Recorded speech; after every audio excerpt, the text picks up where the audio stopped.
Zechariah chapter 14. Behold, a day of Yahweh comes, when your spoil will be divided in your midst. For I will gather all nations against Jerusalem to battle, and the city will be taken, the houses rifled, and the women ravished. Half of the city will go out into captivity, and the rest of the people will not be cut off from the city.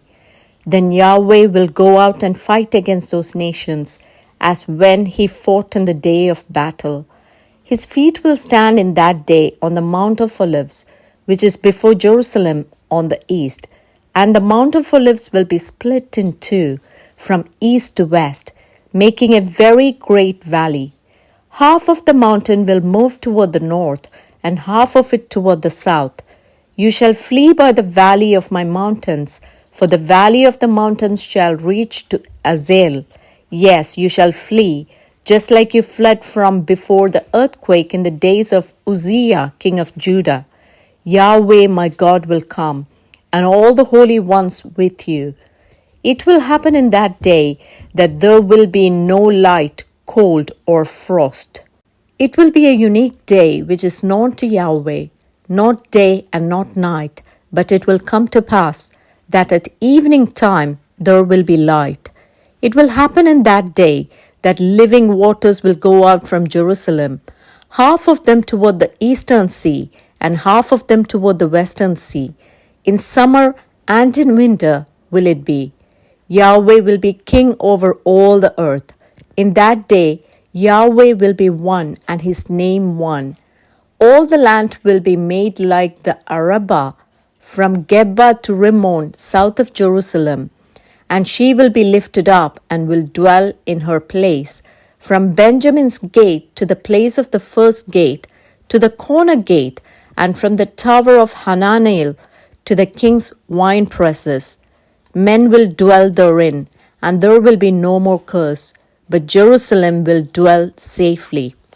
This will be the plague with which Yahweh will strike all the peoples who have warred against Jerusalem. Their flesh will consume away while they stand on their feet, and their eyes will consume away in their sockets, and their tongue will consume away in their mouth. It will happen in that day that a great panic from Yahweh will be among them, and they will lay hold every one on the hand of his neighbor, and his hand will rise up against the hand of his neighbor. Judah also will fight at Jerusalem, and the wealth of all the surrounding nations will be gathered together, gold and silver and clothing in great abundance. So will be the plague of the horse, of the mule, of the camel, and of the donkey, and of all the animals that will be in those camps, as that plague. It will happen that everyone who is left of all the nations that came against Jerusalem will go up from year to year to worship the King, Yahweh of armies, and to keep the Feast of Tents. It will be that whoever of all the families of the earth doesn't go up to Jerusalem to worship the King, Yahweh of armies, on them there will be no rain. If the family of Egypt doesn't go up and doesn't come, neither will it rain on them. This will be the plague with which Yahweh will strike the nations that don't go up to keep the Feast of Tents.